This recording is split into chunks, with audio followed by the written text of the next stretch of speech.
Namaste, my friends. Today we'll talk about the nutritional importance of carbohydrates and lipids, and also one small exercise we will take up to calculate the calorie requirements, daily calorie requirements in a medical student. So, first coming to the nutritional importance of carbohydrates. Carbohydrates, as you know, I taught you in the last class, they are the major source of fuel for our body.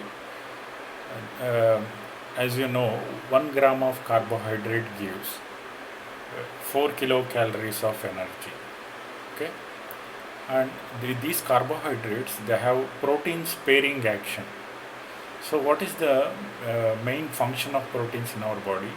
The main function of proteins is for growth and maintenance, tissue repair. For all these things, proteins are used. So, uh, if proteins are used for energy, these things will not occur. Growth, maintenance, tissue repair, all these things will not occur properly. So, carbohydrates, they spare the proteins for growth and maintenance function. Okay, growth, bodybuilding, maintenance, and tissue repair. These functions, carbohydrates spare the proteins.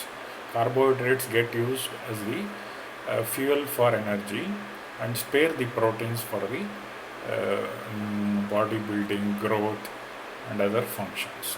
Okay, and carbohydrates, uh, they act as a fuel or flame for the burning of fats. Okay, that means fats, during the oxidation of fatty acids, you will get acetyl coenzyme, right?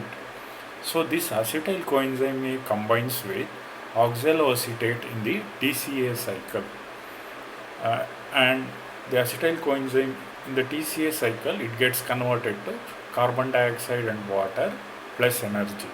Okay, thus for the burning of acetyl coenzyme A, which is formed from fat, we need oxaloacetate, which is derived from carbohydrate metabolism. So, uh, so carbohydrates act as a fuel or flame for the burning of fats. You understand this concept once again. So, for the oxidation, during the oxidation of fatty acids, you get acetyl coenzyme A. That acetyl coenzyme A enters the TCA cycle and combines with oxaloacetate, which is derived from carbohydrate metabolism. So, in the TCA cycle, acetyl coenzyme A is burnt as carbon dioxide, water, and energy burnt to get. Okay, so for the burning of fats, these carbohydrates acts as a fuel or flame. Okay, and one more important thing about carbohydrates is our brain and central nervous system, they have an absolute requirement for the glucose. Okay, brain and central nervous system, they have absolute requirement for glucose.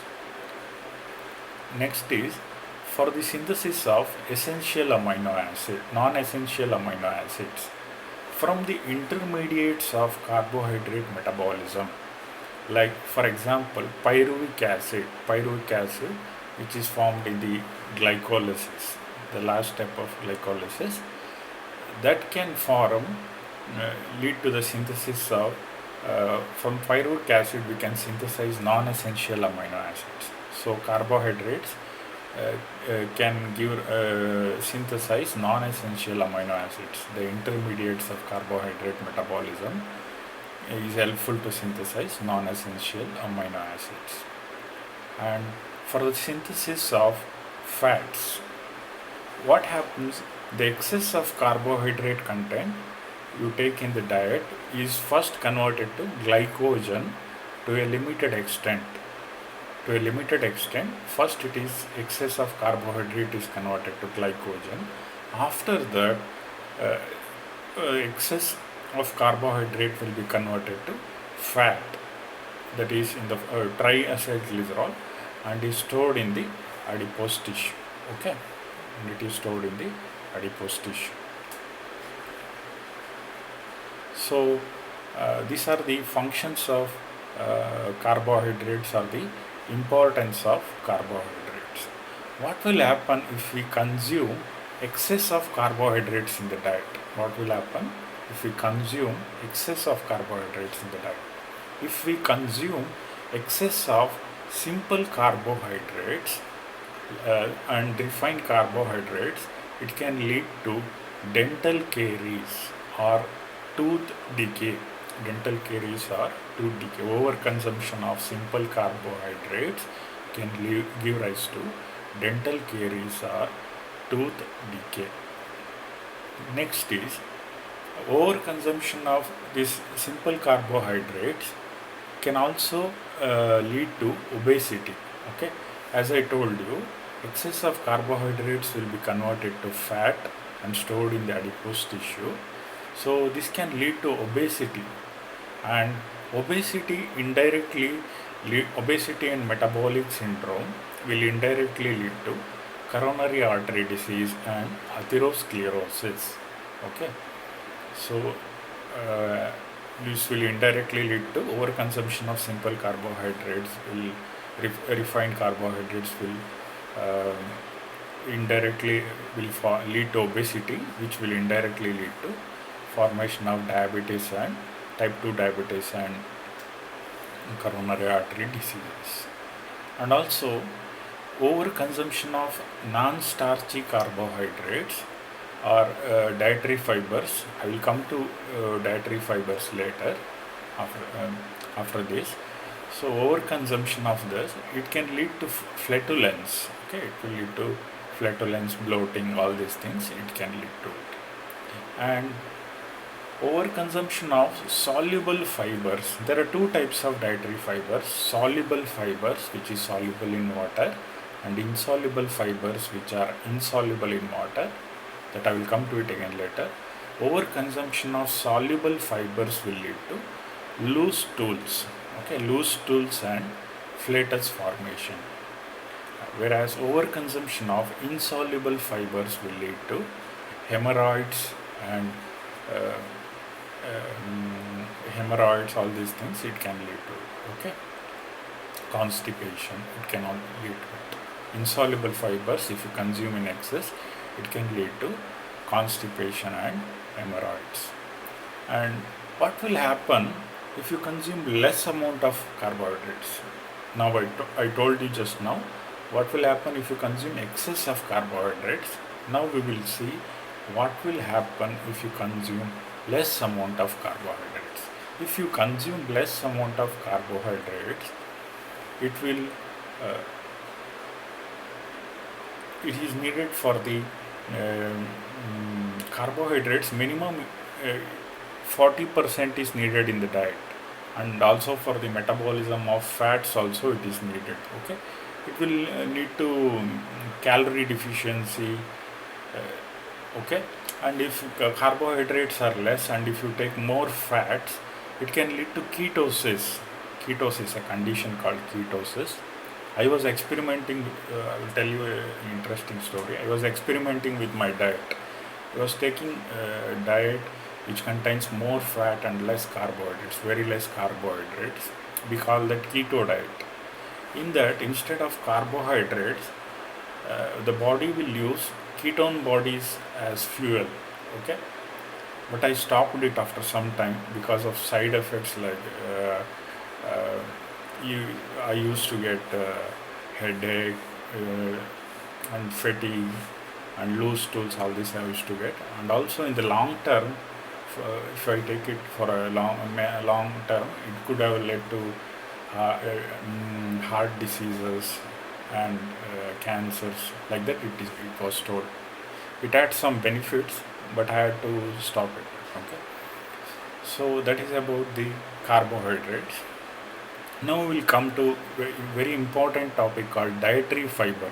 Dietary fiber is an important short note question. Very important short note question, because nutritionists, they are attaching a lot of importance to the consumption of dietary fibers in our diet. So what are these dietary fibers? As the name itself suggests, these are the complex carbohydrates in our diet which cannot be digested by human enzymes. These are the complex carbohydrates in the diet which cannot be digested by the human enzymes. There are two types, as I already told you, soluble fibers and insoluble fibers. Soluble fibers are pectins, gums, and mucilages. Soluble fibers are pectins, gums, and mucilages. Insoluble fibers are cellulose and hemicellulose. Cellulose and hemicellulose. These are insoluble. So, what are the sources? What are the sources of dietary fiber? From where you get them? The main sources are fruits and green leafy vegetables and other vegetables, and rice bran, whole wheat, legumes, all these are the sources. Once again, the main sources for dietary fiber are fruits, leafy vegetables, and rice bran, whole wheat, and legumes, etc. Okay. Then, coming to the required daily allowance, how much you have to eat per day? Required daily allowance is 30 gram per day. 30 gram per day. If you eat more amount of dietary fibers, what will happen? I will tell you. There are some adverse effects. I will tell you later. So, what are the beneficial effects of dietary fiber? Why the nutritionists are advising us to take this dietary fiber? They are attaching a lot of importance. So, the main benefits are, it prevents constipation. Why? It helps dietary fibers, since they are not digested in the stomach or the intestine. So they helps to maintain the normal motility of the gastrointestinal tract. They helps to maintain the normal motility of the gastrointestinal tracts and prevents constipation, and thus prevents constipation. Next important benefit is, they helps to get rid of the bacterial toxins and other toxic compounds from the intestine. In the intestine, the intestinal bacteria sometimes produces toxins. Okay, intestinal bacteria produces toxins. This is get rid of by the dietary fibers. The dietary fibers get adhered to these intestine toxins and other toxic compounds and help in their elimination or expulsion. And another very important function is, it has hypoglycemic effect. Hypoglycemic effect means it improves glucose tolerance. In other words, it improves glucose tolerance. How? The dietary fibers, they decrease the rate of glucose absorption from the intestine. So glucose levels will not suddenly rise up. Blood glucose levels will not suddenly rise up, because the dietary fibers prevent the absorption from the intestine, prevent the absorption of glucose from the intestine.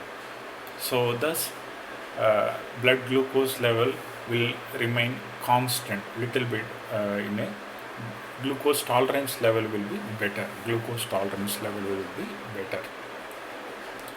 And dietary fibers has another important function, hypocholesterolemic function. That means they reduce the plasma cholesterol level.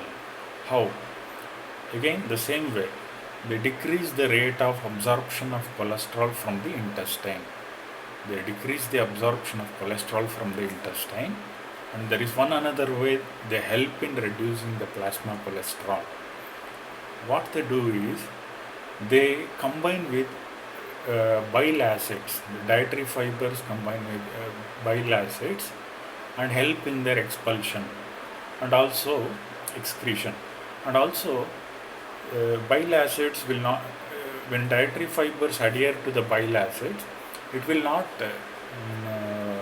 go into the enterohepatic circulation. Bile acids will not go again into the enterohepatic circulation. So if it doesn't go into the enterohepatic circulation, the cholesterol will get degraded into the bile acids and will be excreted again. Okay. So one method it helps in decreasing cholesterol, plasma cholesterol, is by decreasing the absorption from the intestine, by decreasing the absorption of cholesterol from the intestine. Second method is by adhering to the bile acids and helping its excretion, causing the excretion of bile acids. Next, another use of this dietary fiber is satiety value. Satiety value means these dietary fibers, they add to the weight of the foodstuffs. Whatever the food we eat, dietary fibers, they add to the weight of the foodstuffs and give a sense of fullness to the stomach. They give a sense of fullness to the stomach. So we will not eat more. So that is called satiety value. They give a sense of fullness to the stomach because they add weight to the foodstuffs, okay, and give a sense of fullness to the stomach. Next, one more function is lignins. There is a dietary fiber called lignin. It acts as an antioxidant, okay. And what is the composition of dietary fibers? Cellulose, as you know, it is a polymer of glucose. Hemicellulose, it contains pentoses, hexoses, and uronic acid. And lignins contain aromatic alcohol, okay. This is the composition of dietary fibers. If you can remember, you have to mention it. And another is the benefits, clinical importance. What is the clinical importance of these dietary fibers? Dietary fibers, if you take high fiber diet, people who take high fiber diet, they show reduced incidence, they have reduced incidence of conditions like diverticulosis, cancer of the rectum and colon. This is very important. Dietary fibers, people who take a good amount of dietary fibers, they show reduced reduced incidence of cancer of the colon and rectum. In vegetarians usually take more amount of dietary fibers. So in vegetarians there is reduced incidence of this cancer of the colon and rectum. That is attributed to dietary fiber, intake of dietary fiber in vegetarians. And also these dietary fibers will also, as they decrease the plasma cholesterol, they indirectly decrease the incidence of atherosclerosis and diabetes, okay. Because in diabetes, because they improve the glucose tolerance levels, okay. That is the clinical importance. They reduce the incidence of cancer of colon and rectum, diverticulosis, type 2 diabetes and atherosclerosis. And next is dietary fibers. What is the adverse effect? What will happen if you take more amount of dietary fibers, excess amount? So what will happen is, if you take more than 30 grams per day, a lot of dietary fibers, it will reduce the absorption of proteins from the intestine, okay. Protein absorption is important, so it will lead to defective digestion and reduced absorption of proteins from the intestine, and also absorption of minerals like calcium, phosphorus, magnesium will be affected, okay. And also one more adverse effect of dietary fibers is excess amount of intake of dietary fibers can lead to flatulence, okay. That is another adverse effect. This is about dietary fiber, very important short note question, most commonly asked. Then there is one more thing called glycemic index. This glycemic index is nothing but a value assigned to the foodstuffs. Different foods, we give a value depending upon how slowly they increase the blood glucose levels, or how quickly they increase the blood glucose levels. A value assigned to the foodstuffs depending upon how slowly or how quickly they increase the blood glucose levels. So there are two types in high glycemic index foods and low glycemic index foods. High glycemic index foods raise the blood glucose level very quickly, rapidly, whereas low glycemic index foods, they rise the blood glucose level very slowly, mm, so slowly and steadily. Okay, it will be almost be in a stable. Okay, so what is the importance of this in diabetics, in type 1 and type 2 diabetics? We suggest the person to consume more amount of low glycemic index foods, and for people who do a lot of exercise in the young age, if they are long distance runners and athletes and long exercise, high glycemic index foods we ask him to consume. Uh, for example, white rice. What the white rice we eat, on boiled rice, it contains about 73.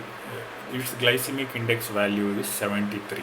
Okay, and the brown rice around 68 to 65, and bread is also similar, 73 to 75. White bread is 73 to 75, and milk is around 38. It's a little bit low glycemic index foods. Yogurt is 41, and like that. Okay, and potato is more, 78 to 80, around 78 to 80. Okay, like that. Okay, high glycemic index foods and low glycemic index foods. So how it is calculated? To calculate the glycemic index, we draw a graph, okay, with time in x-axis, 30 minutes, 60 minutes, okay, like that, 0, 30 minutes, 60 minutes, like that. In y-axis, blood glucose concentration in milligram per deciliter, 50, 100, 150, like that we draw. And we draw the curve. How quickly the blood glucose level rises, how quickly or how slowly the blood glucose level rises, and the area under the graph is calculated. Glycemic index equals area under the blood glucose curve for a test meal, for whichever the meal we are testing, divided by the area under the blood glucose curve for the glucose. We take glucose as standard into 100, like that.